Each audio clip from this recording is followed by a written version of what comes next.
Bismillahirrahmanirrahim. Assalamualaikum warahmatullahi wabarakatuh. Innal hamdalillah nahmaduhu wa nasta'inuhu wa nastaghfiruh wa na'udzu billahi min shururi anfusina wa min sayyiati a'malina. Man yahdihillahu fala mudilla lahu wa man yudlil fala hadiya lahu. Asyhadu an la ilaha illallah wahdahu la syarika lahu wa asyhadu anna Muhammadan abduhu wa rasuluh. Ya ayyuhalladzina amanu taqullaha haqqa tuqatih. Ya ayyuhalladzina amanu taqullaha haqqa tuqatih. Haqqa tuqatih. Wa la tamutunna illa wa antum muslimun. Allahumma shalli wa sallim wa barik ala nabiyyina Muhammadin wa ala alihi wa ashabihi ajma'in.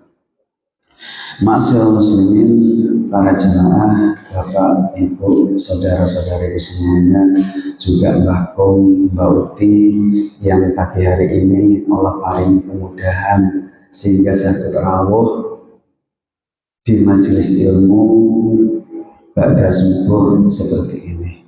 Semoga Allah yang pagi ini sedang menatap kita semuanya betul-betul menjadikan sisa umur kita ke depan, hari-hari yang sudah semakin dekat dengan hari kepulangan kita kepada Allah ini, semoga Allah masih berkenan maringi tambahan taufiknya. Yang lantaran dengan diparingi tambahan taufiknya itu, kita dimampukan, kita ditolong oleh Allah, dimampukan sehingga sakit melampai, bisa ngejalanin sisa umur yang ada ini betul-betul terbimbing di atas jalan hidayah. Tidak lagi sembrono, tidak lagi sakarep dewe. Nah, ini merupakan sebuah nikmat yang besar. Termasuk diantaranya yang terkait dengan tema pembahasan kita pagi ini, ketika nanti Allah maringi tambahan taufik, kita dimampukan untuk mengerti apa sih yang menjadikan kehidupan kita selama ini itu capek, lelah. Sehingga judul kita hari ini, ya Allah, ya Rob, aku capek dengan semua ini ya Allah, aku sudah lelah rasanya. Nah, pada kesempatan pagi ini, tema ini nanti berisi ada 9 poin.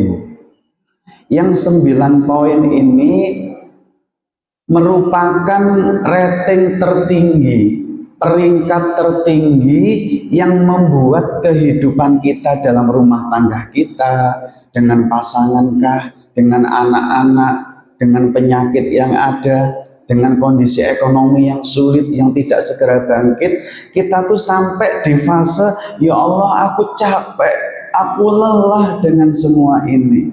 Nah, ini nanti akan saya tunjukkan kepada Bapak dan Ibu hasil rekam medis untuk mendiagnosa setiap problem rumah tangga yang sifatnya ngapunten bulet.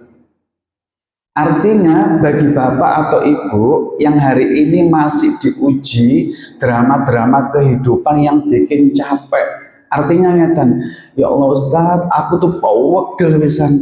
Wis ping pira bojoku itu tak kandhane, bolak-balik kambuh mawon. Pegel aku iki Ustadz. Nah, ada yang diuji dengan pasangan, ada yang diuji dengan anak-anak. Ustadz, aku tuh sampai izin Ustadz, anak-anak itu nawakal, aku tuh izin Ustadz bolak-balik dipanggil ke sekolahan, pegel aku Ustadz. Nah, ada yang diuji dengan penyakit, ya Allah Ustadz, gak kurang-kurang aku guys berobat rono, berobat rene, tapi penyakitku ini gak waras-waras Ustadz, pegel rasanya. Nah, jadi nanti mohon diangen-angen bagi Bapak dan Ibu yang hari ini sampai pada tingkat ujian yang itu bikin capek, drama-drama yang muncul itu bikin pegel. Nanti dari 9 poin ini jenengan angen-angen. Nah, itu gue banget Ustadz yang poin itu. Nah, inilah yang akan kita bongkar pagi ini. Apa yang menjadi penyebab kok sampai hidup kita tuh capek, lelah, digoda dengan drama-drama yang seperti itu. Kemudian setelah kita tahu akar masalahnya, kata anak muda, kita akan move on kepada kebaikan. Kita move on. Move on itu apa, Bu? Kita bangkit dari keterpurukan kita. Kita move on dari masalah, itu artinya kita bangkit, tidak lagi hancur oleh masalah karena sudah tahu jalan keluarnya. Nah, pun nanti kalem-kalem 9 itu saya yakin boten tuntas. Nanti dicicil kalem-kalem. Saya mulai dari peringkat pertama yang menyebabkan kehidupan kita baik dengan pasangan, dengan anak-anak, terkait kondisi ekonomikah atau penyakit atau masalah yang lain, yang ini merupakan rating tertinggi. Pun, ayo kita mulai pembahasan kita. Ya Allah, aku lelah, aku capek dengan semua ini. Nah, sebelum saya mulai, slide berikutnya ini boleh jenengan foto, tidak saya jelaskan. Slide yang setelah ini muncul, ini saya comotkan di klinik recovery mental kami. Ini ada 8 penyakit yang kalau bapak dan ibu mengalami salah satu penyakit dari 8 ini, berarti ada sesuatu yang bikin bapak dan ibu tidak bahagia. Ada sebagian ranah kehidupan bapak ibu yang sudah sampai pada titik capek. Nah, sekarang diperhatikan. Nah, ini adalah penyakit-penyakit yang masuk ranah psikosomatis, artinya tidak murni medis. Penyebabnya kondisi kejiwaan yang tidak bahagia karena mungkin terlalu banyak dilukai, terlalu sering dikecewain, tidak pernah dianggap, sehingga menjadi lelah rasanya. Nah, biasanya kalau sudah sampai pada fase lelah banget, akan muncul salah satu dari 8 penyakit ini. Nah, itu sudah saya tuliskan karena ini tidak, pembahasan kita tidak di poin ini, jenengan cukup dicatat atau difoto. Sudah saya tuliskan penyakit pegel-pegel yang nggak jelas, tuh akar masalahnya ada di poin penjelasan sebelahnya itu. Ada yang kaitannya sama sesak nafas, asam lambung, yang punya masalah dengan ginjal, yang punya masalah dengan ngapunten osteoporosis, osteoartritis, sampai yang paling bawah itu ada yang ngapunten sangat, yang sakitnya nggak pulih-pulih, ada miom, ngapunten di payudara, ada kista di rahim, ada kanker, ada tumor. Nah, coba diperhatikan, itu semua 85% penyebabnya karena kehidupan kita, khususnya dalam rumah tangga kita, tidak bahagia. Kapan-kapan dibahas lebih detail. Tujuan saya menampilkan penyakit ini, kalau panjenengan, nah itu Ustadz, itu gue banget tuh yang nomor 5, nah itu yang nomor 7, gue banget tuh. Nah, maksud saya ketika panjenengan diuji dengan salah satu penyakit ini, maka saya nyuwun tolong, pembelajaran yang akan kita lakukan ini jenengan sing tenanan, sing sungguh-sungguh. Begitu nanti Allah maringi taufik, panjenengan saged move on dari poin pembahasan kita, maka bukan hanya rumah tangganya yang bakalan sakinah, maka penyakit ini dengan izin Allah minggir. Mboten belenger ta Pak, kulaan amlodipin terus. Ibu mboten belenger kulaan gliben terus sampai mendapatkan penghargaan Amlodipin Award. Penghargaan karena saking rutinnya kulaan ten apotik. Nah, ayo kita evaluasi.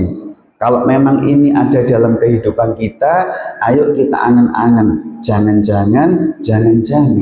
Nah, pun. Sekarang ini yang saya maksud 9 poin tadi. Tidak usah ditulis, ini nanti kita bahas kalem-kalem sejauh waktu yang Allah mudahkan. Kita mulai dari poin yang pertama.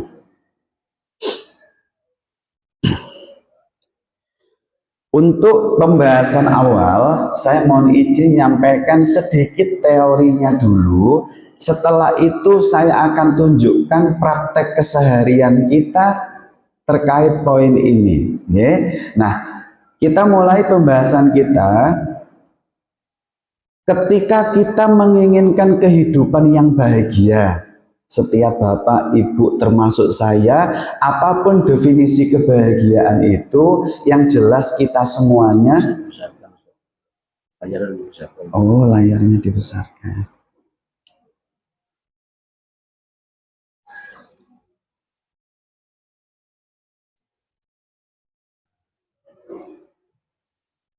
Ngeten. Oh nggih. Kok gak dielingno kaitan wae. Kula nggih mboten rumangsa. Nggih, baik, kita mulai pembahasan kita nggih. Kalem-kalem supaya nanti kita ngeh dan saged praktek di rumah nanti.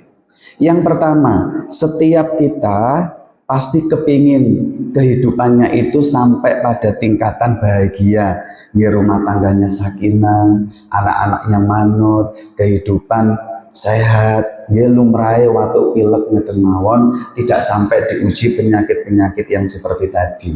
Nah, sekarang ada sebagian kita yang ketika mengejar kebahagiaan itu tidak mengindahkan apa yang sampun Allah bimbing. Padahal agama ini sampun komplit. Kalau kepingin bahagia harus seperti ini.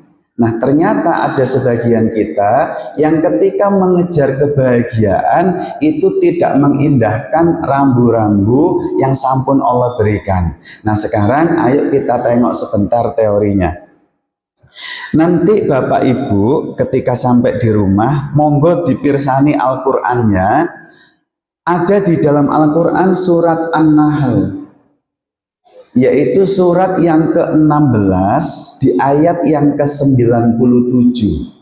Disitulah Allah memberikan bimbingan kalau Bapak Ibu kepingin bahagia itu ada caranya. Nah, di ayat tersebut Allah berfirman, man amila sholihan min dzakarin au unsa. Nah, coba perhatikan, sapa wae wonge, barang siapa yang senang mengerjakan kebaikan, yang senang melakukan amal yang solih, baik dia itu seorang laki-laki maupun dia seorang perempuan, wa huwa mu'min. Apa artinya?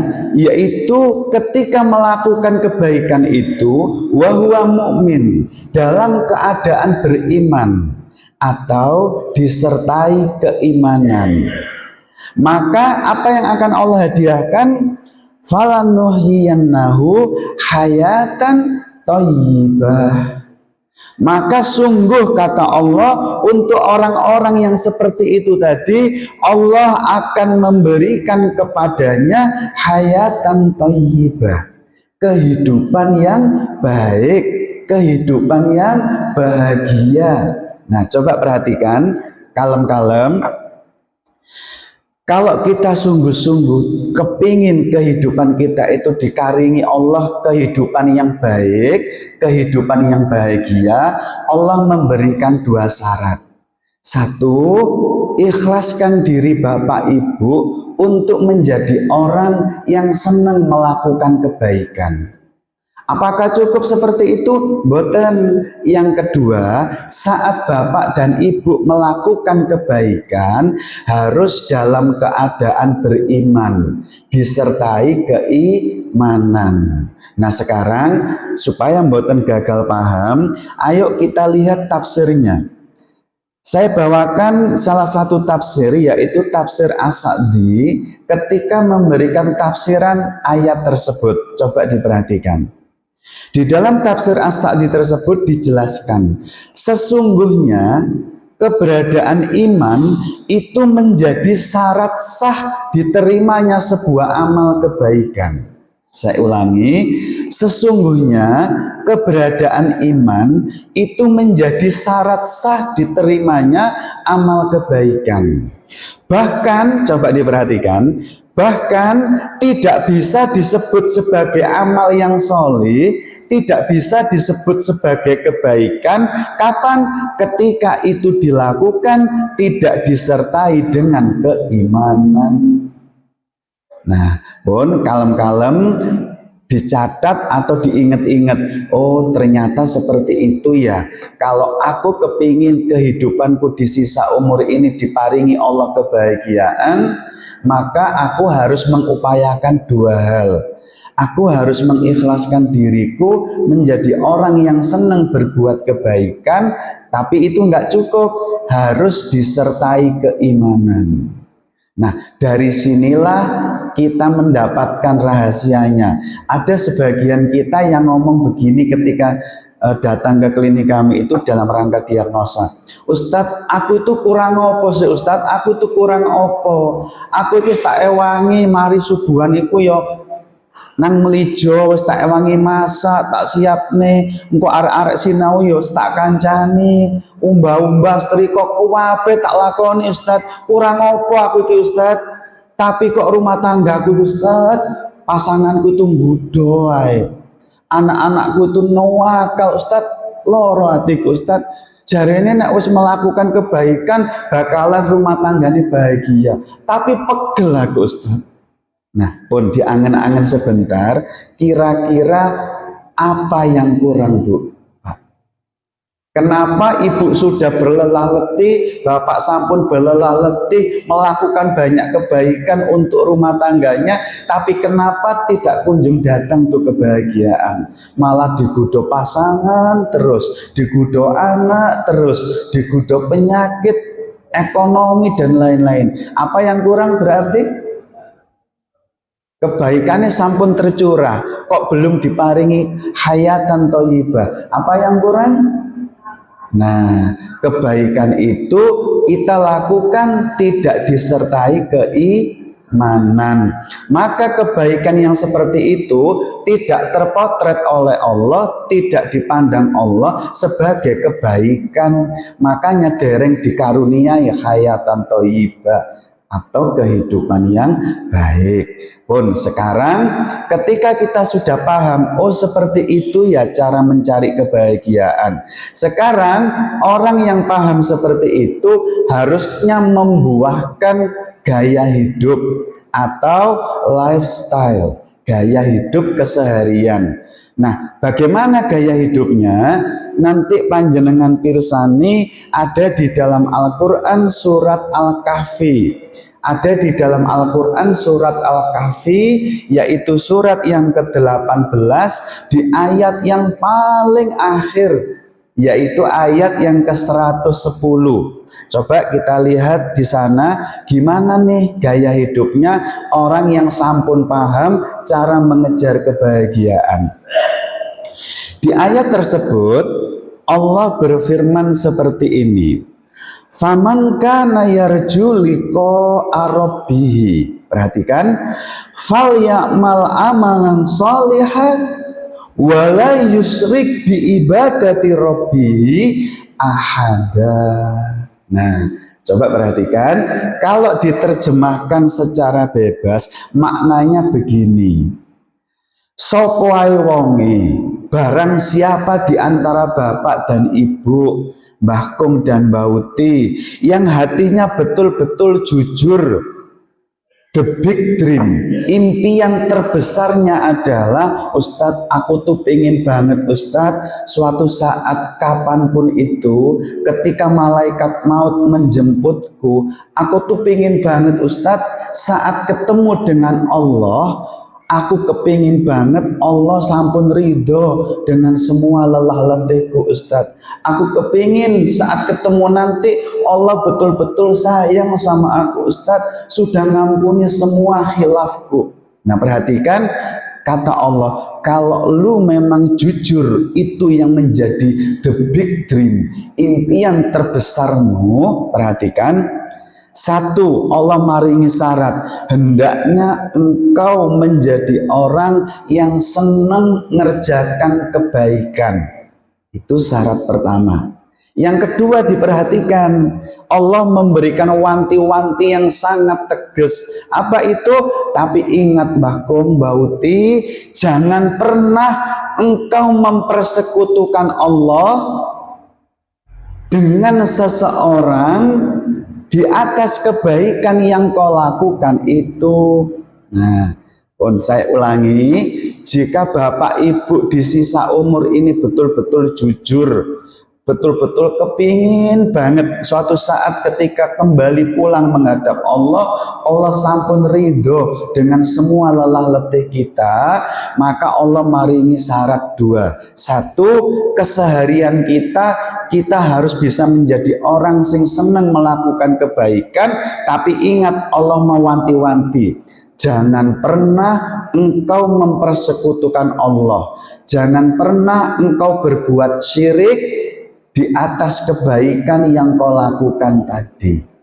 Nah, pun nanti kalau panjenengan sempat ngintip di dalam tafsir At-Taisir, di sana disebutkan syirik yang dimaksud dalam ayat ini bukan syirik yang membatalkan keimanan, boten, tapi kesyirikan yang menjadikan amal kebaikan yang kita lakukan itu batal, tidak dianggap kebaikan oleh Allah.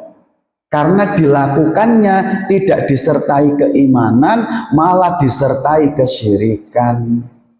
Pun sekarang teori yang terakhir ingin saya sampaikan ke jenengan, saya ingin tanya kepada ibu dan bapak. Kalau kita tidak memahami ilmu ini, terus hari-hari kita tuh nawakal gitu nggih. Artinya nakal itu kita kepingin melakukan banyak kebaikan, tapi tidak pernah disertai keimanan. Kira-kira resikonya apa? Ayo, sinten sing sampun semerap. Kalau kita capek berlelah letih menghadirkan kebaikan untuk pasangan, untuk anak-anak, tapi tidak disertai keimanan, tidak mengikuti bimbingan yang sampun Allah berikan tadi, kira-kira resiko yang bakalan terjadi apa? Kecewa, apalagi kenapa Bu? Stres. Nah, coba diperhatikan nih. Yang pertama, perhatikan nasihat berharga guru-guru kita. Yang pertama saya sampaikan nasihat seorang guru yang hari ini kita mengenalnya dengan memanggil biasanya Imam Syafi'i. Nah, ayo kita lihat bagaimana Imam Syafi'i rahimahullah memberikan wanti-wanti yang tegas terhadap kita semua. Boleh Bapak Ibu catat, ini penting. Perhatikan ya ngendikannya. Semakin kau izinkan hatimu terpaut dengan seseorang, saya ulangi, semakin kau izinkan hatimu terpaut dengan seseorang, perhatikan, maka Allah akan memberimu kepahitan hidup lantaran keterpautanmu tadi. Semakin kau izinkan hatimu terpaut dengan seseorang, maka Allah akan memberimu kepahitan hidup lantaran keterpautanmu tadi. Apa tujuannya? Perhatikan, guru kita ini melanjutnya, agar engkau mengerti bahwa Allah tuh sangat cemburu kalau sampai ada seorang hamba yang hatinya diizinkan terpaut dengan selainnya. Nah, makanya perhatikan di slide itu, ingat, jangan pernah engkau membuat Allah cemburu. Nah, sekarang perhatikan. Kalau kita hatinya diizinkan selalu terobsesi, terpaut dengan seseorang, tidak terpaut dengan Allah, maka Allah cemburu. Kalau Allah sampun cemburu, Allah akan menghadirkan kepahitan hidup. Judul drama kepahitan hidupnya mesti terkait dengan seseorang yang dengan orang itu bapak ibu telah bikin Allah cemburu. Akhirnya ibu capek, aku lelah Ustadz dengan hidup ini, pegel aku digoda ambek anakku terus, pegel aku digoda ambek pasanganku, pegel aku dengan penyakitku. Sekarang tak berikan contoh kepada bapak ibu. Ini contoh ke ibu-ibu dulu ya Pak, mohon izin. Ibu-ibu sedang ngancani anaknya Ais untuk belajar. Misalnya nambah hafalan Quran atau ngerjakan PR. Terus tiba-tiba ibu ngomong gini ke Ais, Ais, nak lanjutin belajarnya dulu sendiri ya, ditinggal Umi sebentar ke dapur. Umi mau buatin wedang jahe untuk abimu karena sebentar lagi abimu pulang kerja. Nek gak digaek ini nanti marah-marah bro. Wes tutupno sinau dulu ya, ditinggal Umi sebentar. Pun kalem-kalem dicerna ucapan cerita saya tadi. Ibu berlelah letih ke dapur membuatkan wedang jahe. Tujuannya apa tadi? Supaya tidak dimarahin suami. Mungkin yang lain jawab supaya dilem suami, supaya disayang suami, kan ngeten ya. Nah, sekarang perhatikan baik-baik. Jawab dengan jujur. Buatkan wedang jahe untuk suami di dapur, itu kebaikan nopo bukan? Kalau memang itu kebaikan, mestinya saged mboten ditunggangi untuk mencari keridhaan Allah. Saged napa mboten? Ngapunten ya, agak tak guyoni jenengan. Lalu kenapa kau tukar dengan recehan? Saya ulangi. Kalau memang ibu yakin buatkan bapak wedang jahe itu adalah kebaikan, mestinya itu bisa ditunggangi untuk mencari keridhaan Allah. Leres napa mboten? Lalu kenapa kau tukar dengan recehan? Kenapa lelah letihmu itu kau pakai sekedar untuk mencari recehan, yaitu dilem pasangan? Nah, coba perhatikan. Saat ngudek wedang jahe, hatimu kau izinkan terpaut dengan recehan, sekedar kepingin dilem suami. Nah, inilah yang dimaksud di ayat 110 Al-Kahfi tadi. Ibu sudah benar senang melakukan kebaikan gaya wedang jahe, tapi Allah kan sampun wanti-wanti tadi, jangan pernah engkau berbuat syirik, jangan pernah engkau mempersekutukan Allah dengan seseorang di atas kebaikan yang kau lakukan gaya wedang jahe. Harusnya kalau betul-betul kepingin Allah menghadiahkan hayatan thayyibah, kehidupan yang baik dan bahagia, lakukan kebaikan itu disertai keimanan, yaitu ingin mencari ridho Allah. Baru nanti kehidupan yang bahagia Allah berikan. Tapi kalau itu dilakukan ditukar dengan recehan, yaitu demi sekedar dilem pasangan, berarti Allah cemburu. Kau izinkan hatimu terpaut dengan dilem pasangan. Allah cemburu. Kalau Allah sampun cemburu, Allah akan menghadirkan kepahitan hidup. Judul dramanya mesti bab suami. Karena ibu telah bikin Allah cemburu dengan seseorang. Siapa? Suami. Sehingga ketika wedang jahe disajikan, Abi capek ya Bi, ini Bi diminum, tak buatin senengannya Abi, wedang jahe. Nah, tiba-tiba suami muncul dalam mode yang berbeda. Nih, ganok liyane tapi bendino wedang jahe ae. Mbok yo kopi apa teh, apa sing abang ta ijo ngono. Napa abang ijo, Pak? Oh, nyimpun sirup cyanida gitu. Nah, coba perhatikan. Allah langsung membuat ibu capek. Nggak, ini wedang jahe bukannya dihargai, malah dicela seperti itu. Capek mboten. Sakit hati mboten, kata Ustadz tadi, kecewa. Kenapa seperti itu? Kata Imam Syafi'i, agar engkau mengerti barusan tadi engkau telah bikin Allah cemburu, sehingga dihadirkan kepahitan hidup lakoni tentang suami, supaya apa? Engkau capek berharap lem-leman suami, sehingga akhirnya engkau sadar itulah yang bikin rumah tangga kita capek. Akhirnya ibu kembali bernata hatinya, walah aku kesel ya Rob, berharap lem-leman suami, receh seperti itu. Mulai sekarang aku kembali untuk mencari ridhomu. Nah, ini drama singkatnya. Sekarang perhatikan lagi. Ibu-ibu ngancani anaknya belajar nambah hafalin Quran. Misalnya gini, Mbak, sini anak, ambil Qurannya sebentar yuk di lemari itu, ayo. Sini duduk sebentar dekat Umi sini. Ayo nambah 1-2 ayat hafalan Quran.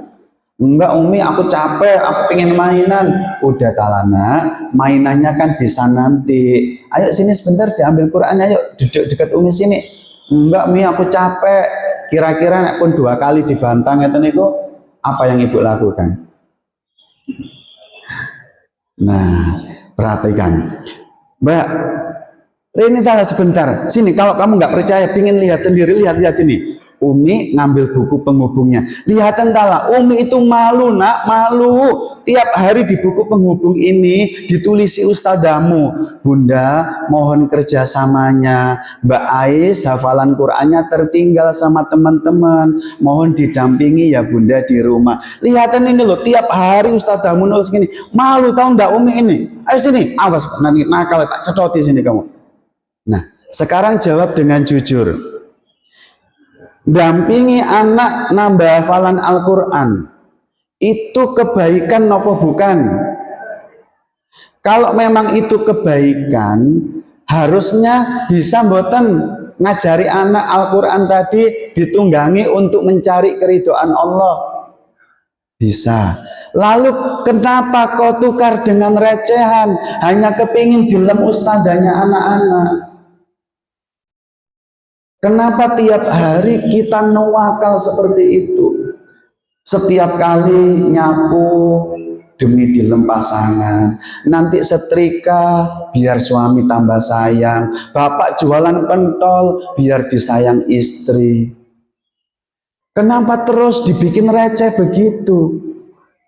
Akhirnya Allah cemburu. Kalau Allah sampun cemburu, Allah menghadirkan kepahitan hidup yang judulnya tentang anak.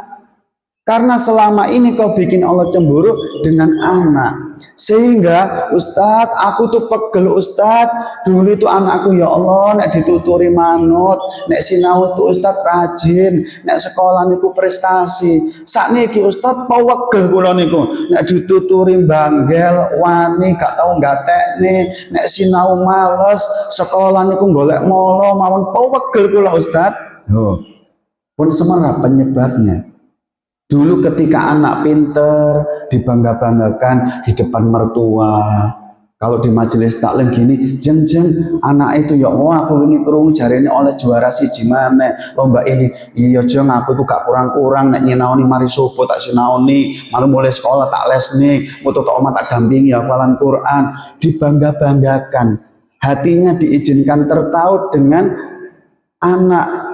Kalau terus-terusan seperti itu, jangan heran. Ketika Allah sudah cemburu, Allah akan hadirkan kepahitan hidup terkait anak. Ibu akan capek, bapak akan lelah. Nah, ini masalahnya. Ayo diangan-angan. Jangan tertawa, nggih. Ini kisah nyata yang saya tangani. Kaitannya sama anak ini bikin Allah cemburu dengan apa? Skincare. Napa Pak skincare niku? Niku lho Pak, bengkoang sing di blender terus dilewepok teng mriki. Mungkin timun dilewepok teng mriki, cek glowing. Nah, perhatikan. Anak ini datang ke spesialis kulit, sekali datang itu 1.300.000, 1,5 juta. Hanya gara-gara jerawatnya banyak, diparingi skincare apapun nggak bisa hilang. Nah, bagi bapak ibu yang suka pakai skincare, tapi tetap kusam, tetap jerawatan, tetap keriput, perhatikan, jangan nyalahkan produsen skincare. Kalau panjenengan melihat komposisinya hampir sami di mana-mana, hanya bedanya mungkin sunscreen yang ini SPF-nya 30, yang ini 50. Ibu habis mandi sudah pakai facial wash, terus kemudian setelah itu agak kering diparingi serum, nanti 25 menit sudah agak meresap diparingi moisturizer. Udah gitu mau belanja ke pasar disemprot sunscreen dhisik. Kurang diparingi jus bengkowang pisan. Tapi bengkukulen mawon. Perhatikan, rata-rata saat pakai skincare engkau bikin Allah cemburu. Ih, ya Allah di depan cermin tuh. Ih, wis umur 45, umur sik wayu glowing gini rek tak gawene terus ben bojoku tambah sayang, ben aku deleng bojoku awet enom. Coba terus nawakal ngeten niku. Kalau Allah sudah cemburu, Allah akan hadirkan kepahitan hidup. Temanya mesti kalau mboten jerawat, keriput, kusam. Nah, itu. Jadi saya nyuwun tulung nggih. Nah, ini diangen-angen coba yang terkait dengan ekonomi. Ustadz, aku dulu itu bisnis laundryku ya Allah. Nah, sekarang bangkrut. Padahal layanan customernya ke pelanggan sampun baik, strikone lawecin bagus, tapi kenapa omset terus turun akhirnya bangkrut? Padahal setelah dianalisa layanan baik, promosi sudah gencar, semuanya sudah diperbaiki, tapi kenapa bangkrut? Coba diangen-angen. Biasanya kalau dilakukan diagnosa, saat jaya-jayanya bisnis laundry misalnya, sempat ada kebanggaan. Ustadz, kalau bukan karena bisnis laundry ini, Ustadz, aku nggak mungkin bisa beli rumah di kompleks seperti ini. Aku nggak mungkin, Ustadz, aku bisa nyekolahkan anakku yang bagus seperti itu. Nah, coba hatimu kau izinkan tertaut dengan keberhasilan laundry. Allah di mana? Lali. Sehingga akhirnya Allah cemburu. Allah hadirkan kepahitan hidup kaitannya dengan omsetnya bisnis. Susut, bangkrut, dikelola model apapun, nggak berhasil move on. Capek, lelah. Nah, berarti di masa lalu cara mendiagnosanya diangen-angen. Apakah aku pernah membuat Allah cemburu terkait keberhasilan bisnis laundryku ini? Nah, sekarang kita sudah mulai punya ilmu. Apapun masalah yang mendera kehidupan bapak ibu yang sifatnya nggoda banget, pewancet banget, perhatikan, mesti babnya di sini akarnya. Hati-hati, ngapunten saya cerita sedikit tapi nggak enak didengar. Supaya nggak ngelilir. Perhatikan, setiap kali saya nangani kasus perselingkuhan, satu. Yang kedua, setiap kali saya nangani kasus sihir lentrik. Semerabu sihir lentrik ini kenapa? Sihir pelet nih loh Bu. Supaya orang lain kemantil ke kita. Sihir mahabbah. Nah, atau yang ketiga, sihir tafrik. Untuk memisahkan pasangan suami istri. Perhatikan. Ketiga kasus ini kalau dilakukan diagnosa secara cermat dan detail, mesti salah satu penyebab terbesarnya ibu di masa lalu pernah bikin Allah cemburu terkait suami. Misal suami itu ngapunten nggih, orangnya ganteng, ekonominya mapan, sehingga dibanggakan ketika di depan orang tua, di depan mertua, bangga kalau melaku bareng suami di mall, seneng kalau ketok romantis di depan teman-teman majelis taklim, dibangga-banggakan. Hatinya ditautkan dengan kelebihan suami seperti itu. Kalau terus-terusan seperti itu dan akhirnya Allah cemburu, maka Allah akan menghadirkan kepahitan hidup terkait judulnya suami. Sehingga nanti entah kenapa yang selama ini nggak ada masalah, tiba-tiba suami kecantol Mbak Kunti. Ngapunten, maksud saya itu kuntilanak. Sanes Mbak Kunti jenengan boten kuntilanak. Nggih. Nanti jarine taubat 6 bulan ganti maneh. Mbak Kunti pun boten sakniki ganti Mbak Wiji. Bukan Wiji, bukan Wiji. WG, bahasa Inggrisnya kan WG, WG. Napa Wiji?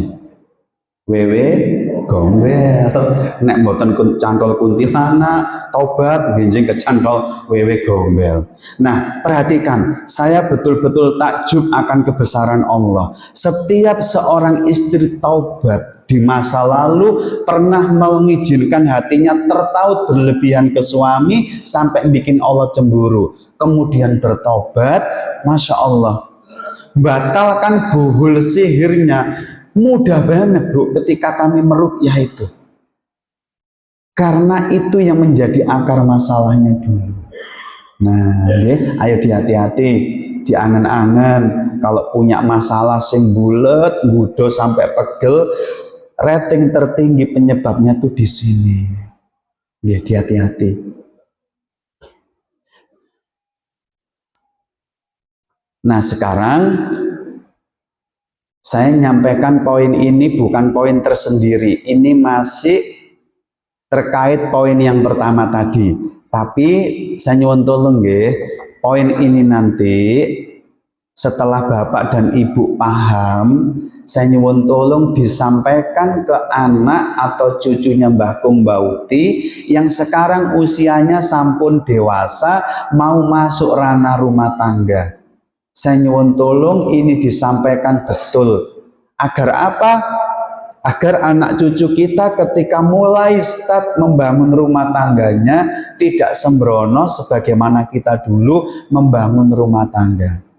Pun saya ceritain slide ini, cerita isinya tuh begini. Ibu sama bapak nanti bisa tengok di dalam Al-Quran surat An-Nisa. Ada di dalam Al-Quran surat An-Nisa, yaitu surat yang keempat di ayat yang ke-21, di ayat yang paling akhir. Di sana Allah berfirman, wa ahadna minkum misaqon ghalidho.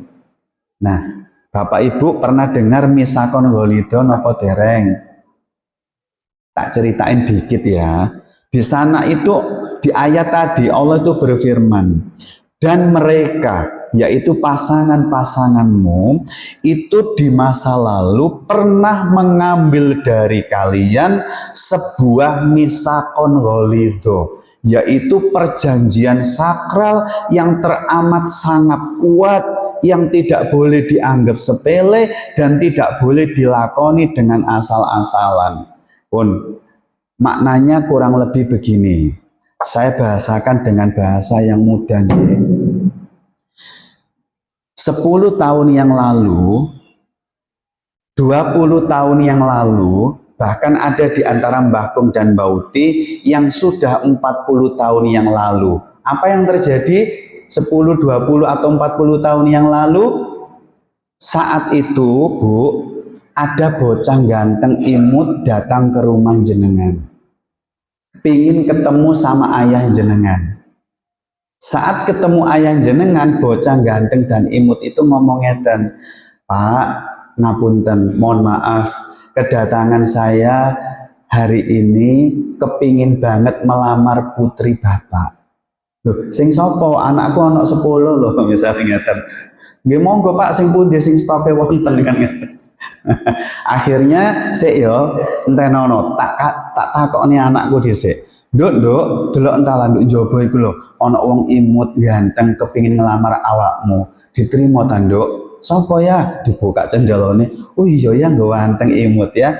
Ya wis ya, akhirnya sepakat. Nggih, putri kula purun. Nah, akhirnya disepakatilah hari H pernikahan itu. Saat itu bocah imut itu Bu salaman sama ayah jenengan. Ayah jenengan salaman sambil ngomong ngeten, "Le, hari ini tak nikahkan awakmu ambek putriku Fulana binti Fulan dengan mas kawin ini dan itu dibayar nyicil." Misalnya saat itu kan ekonomi sulit ya, nyicil gak apa-apa, yang penting rabi dhisik kan gitu. Akhirnya mbak bocah imut tadi ngomongnya kan, "Nggih Pak, saya terima nikahnya putri jenengan Fulana binti Fulan dengan mas kawin ini dan itu dibayar tempo." Marunu penghulunya deal, peserta yang ada deal, sah maksudnya Bu. Nggih. Nah perhatikan, ketika sudah terucap ijab kabul akad pernikahan itu, akhirnya terjalinlah sebuah ikatan. Yang ikatan itu disebut Allah dalam surat tadi dengan ikatan misakon ghalidho. Perikatan yang teramat kuat yang tidak boleh dianggap sepele. Nah sekarang jawab dengan jujur.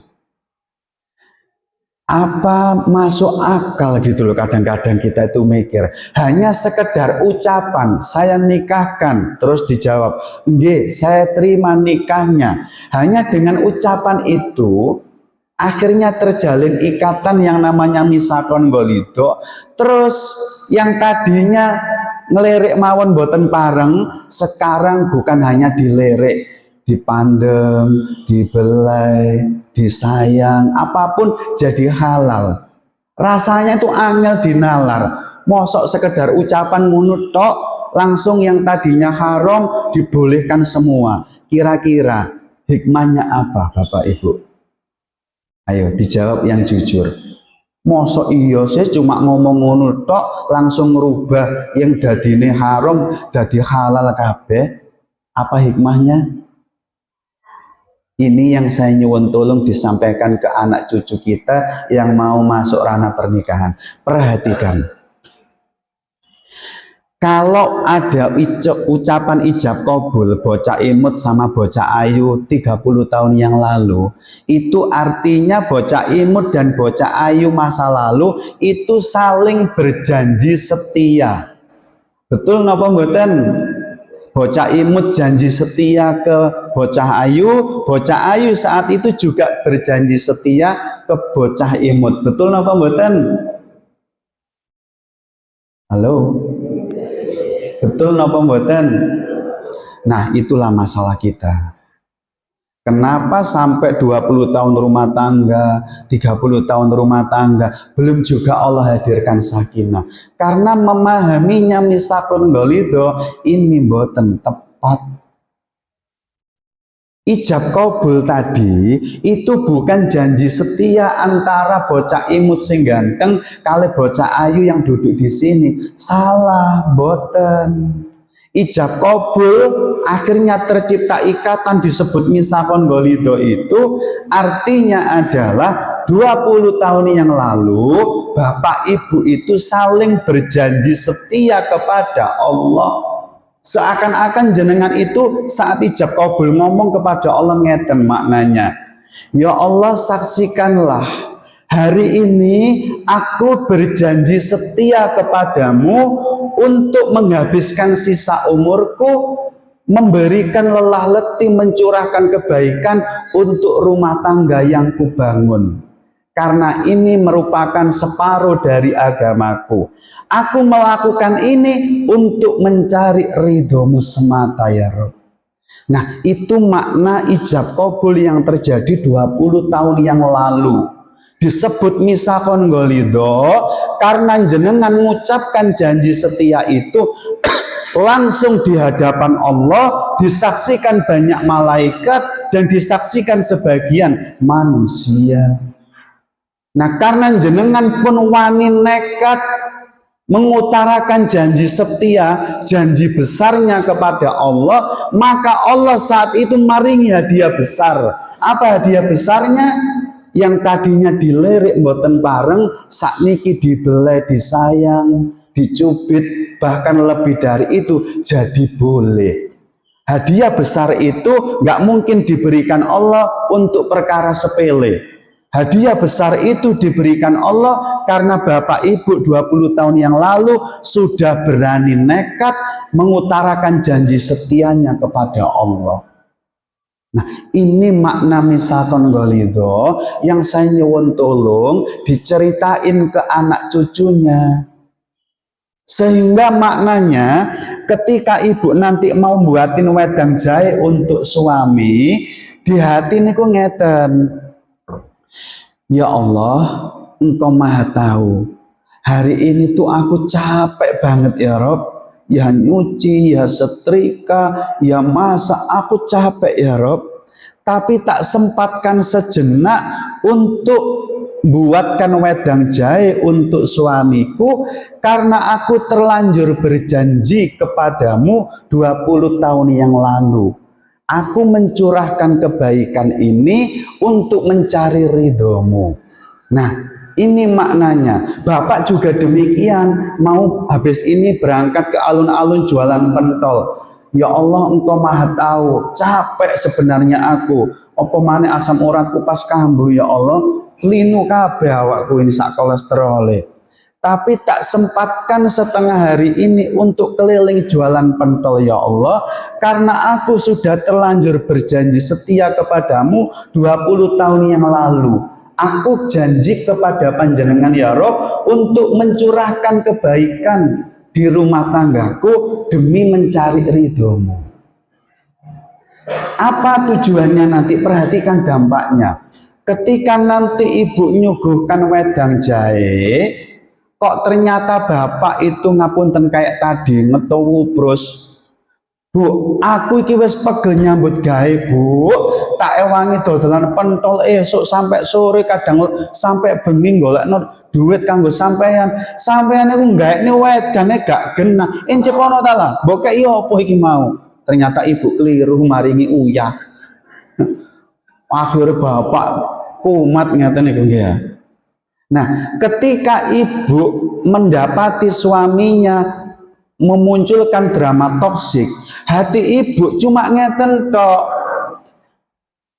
Emang gue pikirin, ya silakan aja lu ngetupru seperti itu urusan lu dengan Allah. Urusanku enggak ini wedang tadi itu nunaikan janji setiaku kepada Allah supaya Allah ridho. Urusan lu nggak seneng itu urusanmu sama Allah. Nek nggak seneng yo tak ombene. Lu kepingin apa? Kopi, teh, sirup atau apa? Tapi di hati aja lu Bu, nggak usah ngomong ngeten. Ini mendidik hati. Karena jenengan kalau misalkan golidone genah memahaminya, menerapkan untuk gaya wedang jahe tadi, jenengan tidak akan gampang terluka oleh recehan seperti itu. Nah, kalau bapak ngetubrus itu urusannya bapak sama Allah. Salahnya sendiri mengikhlaskan diri dibersamai recehan seperti itu. Urusannya ibu berlelah letih memberikan kebaikan, enggak wedang supaya Allah ridho. Kalaupun suami ngetubrus gak penting blas, itu nggak bisa melukai hati ibu. Nah, tapi kalau ibu dan bapak tidak memahami kaidah ini, misalkan golido ini, maka nggak ini wedang demi dilem pasangan, dodolan pentol supaya dilem istri. Nanti begitu tidak dilem, bahkan dicela, kecewa. Nek sampun kecewa, ibu jawab dengan jujur, benjing nggak ini wedang mana mboten? Cari ibu gak kate ini Ustad, wes pegel. Nek gelem yo nang wakyam kono golek ngopi-ngopi kono. Wis pegel-pegel gae nek gak diombe. Nah, coba perhatikan. Kalau ibu tidak memahami konsep misakon golido, rumah tangga itu pegel, saling melukai. Nah, ini yang membuat 20 tahun rumah tangga berjalan tidak bisa kunjung hadir sakinah karena akarnya di sini. Nah, ayo dihati-hati, mulai sekarang ditata, nggak ada kata terlambat. Ayo kita hiasi sisa hidup kita supaya Allah maringi hayatan thayyibah, kehidupan yang baik. Ini harus diperhatikan. Kalau mboten jenengan terus kecewa, loro hati, akhirnya muncul 8 penyakit yang tadi di awal sudah saya tampilkan. Nah, ini loh penyebabnya tadi itu mulai ketemu. Oh ala Ustadz bener tiba aku ngalami asam lambung, ada miom, bapak ngalami osteoporosis. Ternyata kalau didiagnosa detail, akar masalahnya terlalu merasa kecewa, banyak sakit hati di rumah tangga, lantaran tidak ngerti caranya ngejar kebahagiaan, tidak memahami misakon ghalido tadi. Nah, sekarang perhatikan baik-baik. Nanti ditengok di dalam Al-Quran surat Al-Insan. Surat Al-Insan itu ada di surat yang ke-76 di ayat yang ke-9. Ini perhatikan, ini gandengan dari poin pertama tadi. Di dalam Al-Quran ayat 9 dari surat Al-Insan tersebut, Allah menggambarkan orang-orang soleh pendahulu kita terdahulu tuh ketika berbuat baik, entah kepada teman, kepada pasangan, kepada anak-anak, gaya hidupnya tuh kayak seperti ini di ayat ini. Allah berfirman demikian. Innama nut'imukum liwajhillah la nuridu minkum jazaa'a wala syukura. Nah, coba perhatikan. Orang-orang soleh terdahulu ketika berbuat baik kepada siapapun, gaya hidupnya itu ngeten. Sungguh, aku tuh memberi makanan kepadamu itu betul-betul hanya kepingin untuk mencari keridhaan Allah. Aku tidak menghendaki balasan darimu dan aku pun tidak kepingin matur nuwunmu. Nah, coba perhatikan orang-orang yang ngerti jalan hidayah ketika berbuat baik ke pasangan, ke anak-anak, ke teman-teman, itu dalam hati dididik. Aku masa iki gak butuh dielem suamiku. Aku nggak butuh balasan suamiku. Aku juga nggak butuh dilem anak-anakku. Aku cuma kepingin supaya Allah ridho dengan lelah letihku. Ini gaya hidupnya orang yang sampun ngerti jalan hidayah. Nah sekarang yang ingin saya sampaikan tafsir ayat ini. Di dalam tafsir At-Taisir disebutkan mengenai tafsir ayat ini. Saya rangkumkan ya. Di dalam tafsir At-Taisir dijelaskan ayat tersebut memberikan gambaran kepada kita manusia itu terbagi menjadi 2 kelompok. Satu kelompok pertama yaitu disebut si pemberi kebaikan. Kelompok yang kedua disebutnya si penerima kebaikan. Kalau ibu masak untuk bapak dan anak-anak, ibu adalah pemberi kebaikan. Bapak dan anak-anak yang tinggal maem disebut penerima kebaikan. Kalau bapak jualan sari dele, bapak adalah pemberi kebaikan. Ibu yang di rumah tinggal menerima uang dapur, ibu adalah penerima kebaikan. Perhatikan fikihnya. Dalam tafsir At-Taisir disebutkan, bagi si pemberi kebaikan, Allah mewajibkan orang tersebut untuk ikhlas semata-mata mencari ridho Allah, tidak boleh sedikit pun kepingin diberikan balasan atau sekedar diucapin terima kasih atau matur nuwun.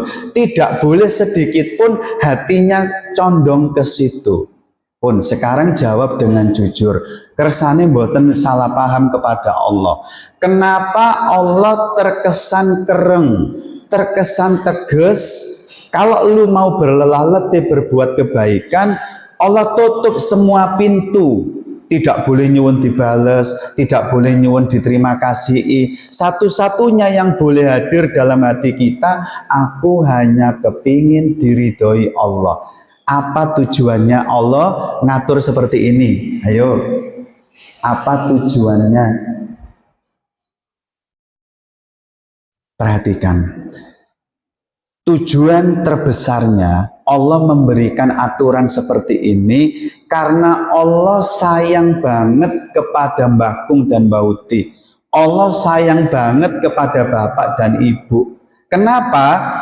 Kalau bapak ibu melakukan kebaikan demi sebuah recehan, dilem teman, dilem atasan, dilem pelanggan, dilem anak, maka ketika nanti malaikat maut menjemput, terus kemudian kita kembali menghadap Allah untuk totalan, maka ketika ransel kita dibuka, bapak ibu akan, kata orang Jawa, ngaplo. Rumongso pulang menghadap Allah membawa bekal yang banyak. Begitu kopernya dibuka, ranselnya dibuka, gak no isine opo-opo, semua muspro, sehingga ibu, ya Allah, tasku kok kosong, ranselku kok kosong, nang di kabeh kebaikanku. Kata Allah, lu berbuat kebaikan kanggo sopo. Nah makanya sesuatu itu baru dianggap Allah kebaikan ketika itu dilakukan didasari keimanan untuk mencari ridho Allah. Dan Allah sayang, Allah nggak kepingin bapak ibu nanti ketika menghadap Allah ngaplo, kecewa. Makanya Allah menutup semua pintu, satu-satunya yang diizinkan ikhlas mencari ridho Allah supaya jenengan nanti bungah atine.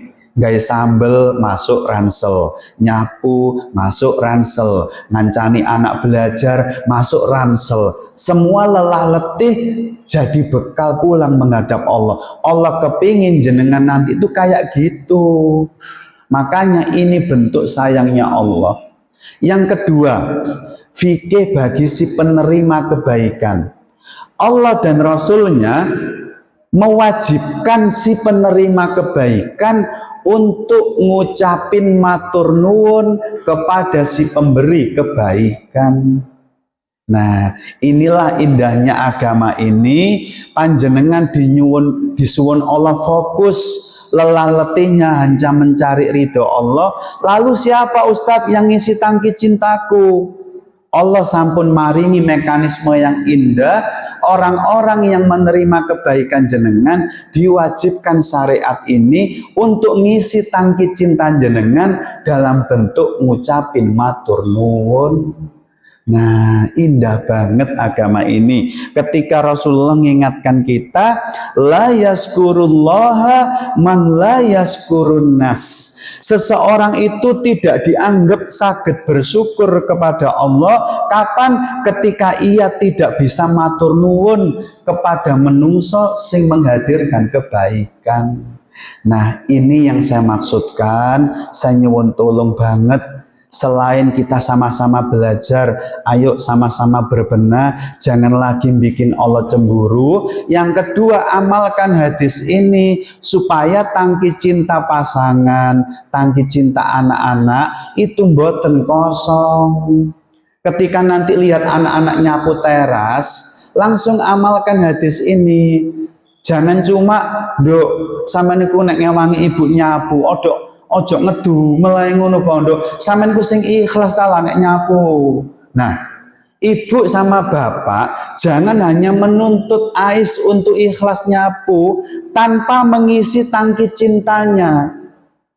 Sehingga kalau anak nyapu dideketin, "Mbak Ais, ya Allah nduk, lihat entahlah terasnya itu bersih. Matur nuwun ya nak, sudah ngewangin Umi nyapu seperti ini. Umi mana sih sayang yang nggak bangga kalau punya anak seperti ini. Sini sayang, matur nuwun ya nak, barakallahu fikum, barakallahu fik." Nah, nanti kalau melihat anak belajar diparingi apresiasi. Nak, makasih ya nak sudah mau belajar. Umi bangga banget pernah punya anak seperti kakak. Sini sayang, jazakallahu khair. Nah, kalau ibu dan bapak fokus ngisi tangki cinta pasangan dan anak-anak di rumah, ketika anak dan pasangan itu tangki cintanya penuh, ingat kaidahnya.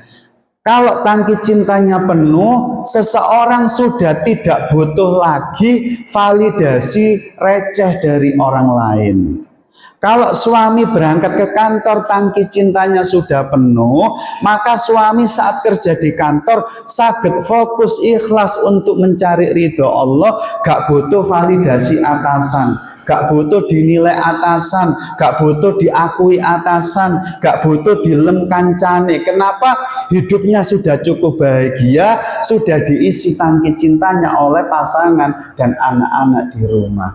Demikian juga anak-anak. Jangan sampai anak pamit ke kampus, anak pamit kerja kelompok, tangki cintanya masih kosong.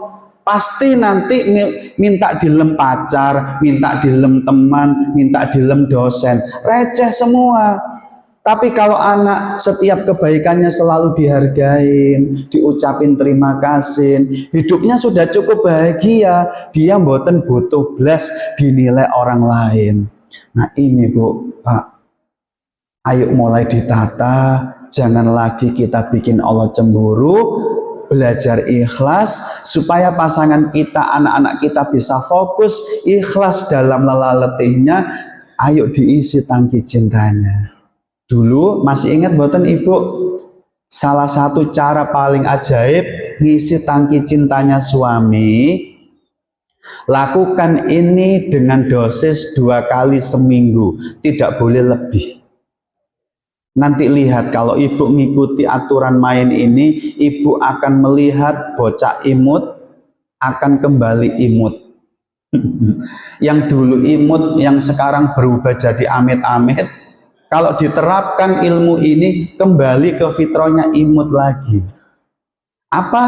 Perhatikan cara mengapresiasi laki-laki. Nanti kalau sampun ngantuk, sudah sare bareng, sudah di kamar bareng, sudah liep-liep, jangan kesusu tidur. Ibu mepet ke suami, ibu sandarkan kepala ibu di bahunya suami.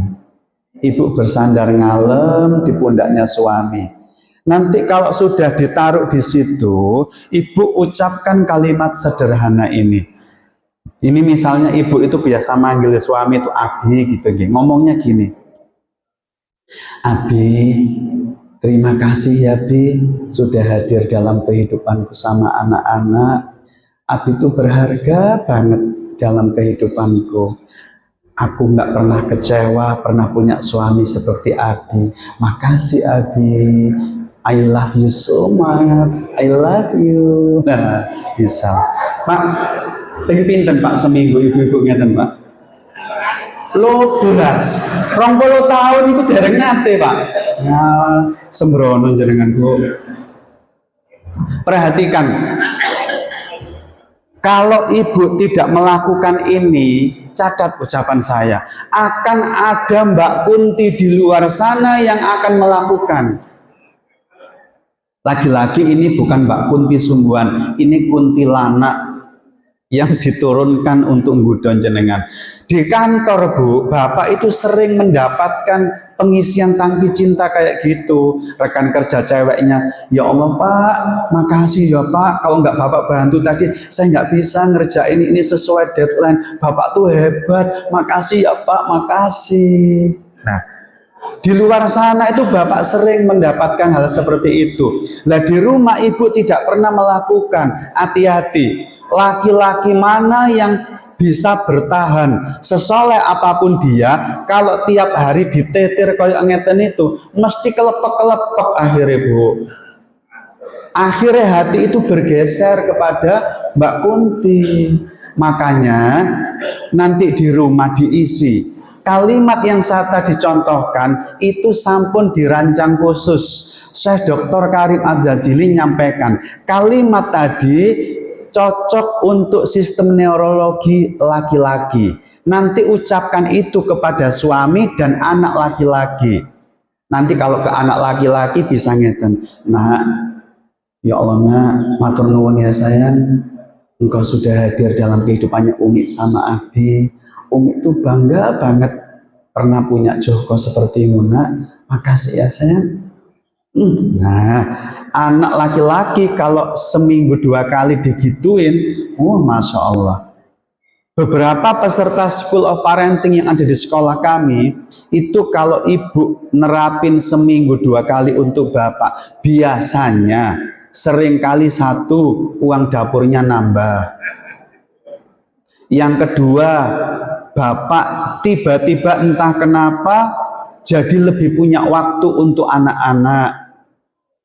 Tidak lagi cuek, lebih sabar kepada ibu. Itu otomatis. Kenapa? Kelelakiannya dihargain.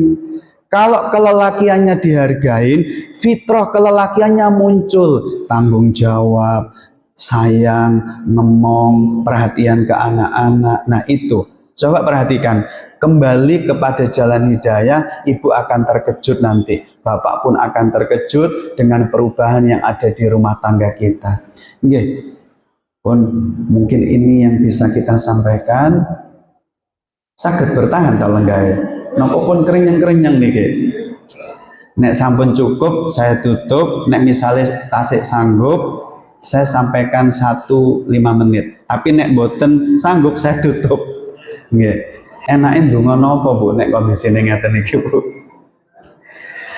Ini misal nggih, seandainya perasaan ibu dan bapak itu sama kayak perasaan saya, yaitu merasa ya Allah ngapunten sanget, sekarang aku baru ngerti ternyata yang bikin rumah tanggaku nggak kunjung sakinah, anak-anakku goda terus, ternyata aku nuwakal ya Allah, selama ini aku sering bikin engkau cemburu.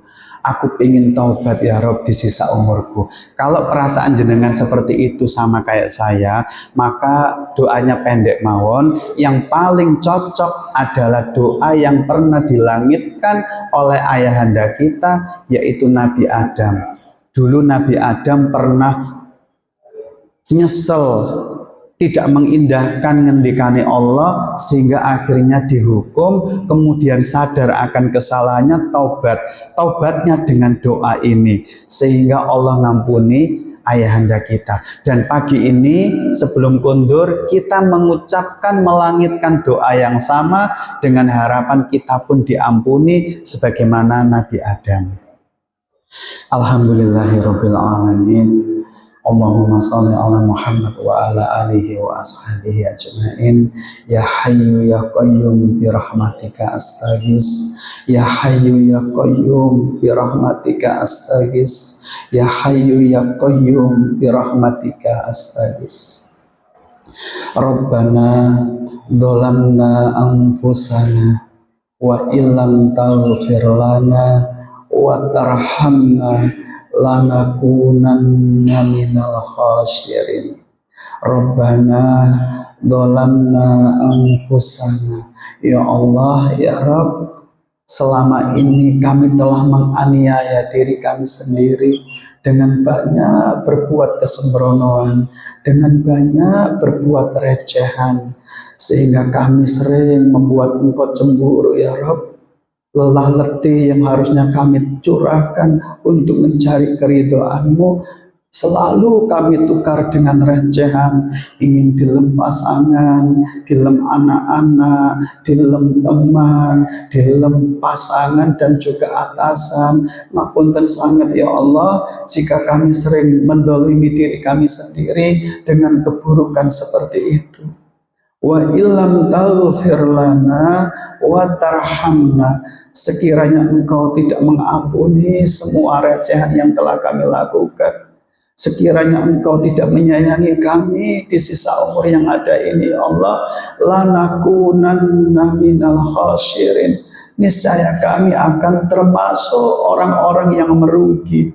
Sisa umur kami di kehidupan dunia kami merugi. Kami tidak bisa mendapatkan rumah tangga yang sakinah, anak-anak yang tumbuh sebagai qurrata a'yun, sehingga anak-anak itu muda banget.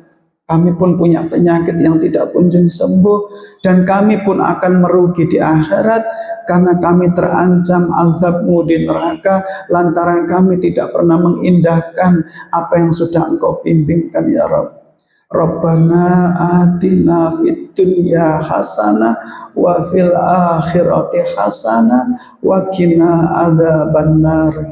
Ya Allah ya Rabb, please karuniakanlah kepada kami kebaikan di dunia, dan sebaik-baik kebaikan di dunia yaitu ketika Engkau memberikan taufik sehingga sisa umur kami tidak lagi sembrono, tidak lagi sakarepe dhewe.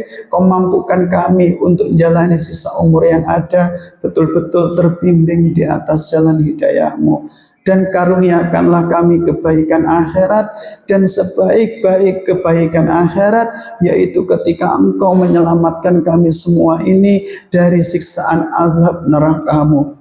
Dan akhirnya nanti Engkau sayangi kami, Engkau rahmati kami, Engkau sudah ridho dengan lelah letih kami semua ya Rob, yang lantaran itu semua Kau izinkan kami melangkah masuk di Jannatul Firdaus, yang di dalamnya nanti kami bisa ketemu pasangan kami lagi, anak-anak kami lagi, untuk menantikan detik-detik yang selalu kami rindukan, yaitu ketika Engkau mengangkat tabir dan hijab-Mu sehingga kami sekeluarga bisa memandang keindahan wajah-Mu yang begitu sempurna. Ya Allah, please mudahkan hajat kami ke arah sana. Wa sallallahu ala nabiyyina Muhammadin wa ala alihi wa ashabihi ajmain. Akhiru da'wana walhamdulillahi rabbil alamin. Nggih, alhamdulillah kalau memang ini dicukupkan, nanti di kesempatan lain ketika Allah masih maringi umur yang cukup, kesehatan, nanti kalau ketemu lagi saya sampaikan poin yang kedua yang membuat kita tuh capek, membuat kita tuh lelah, sehingga hari-harinya itu dirundung drama-drama seperti itu.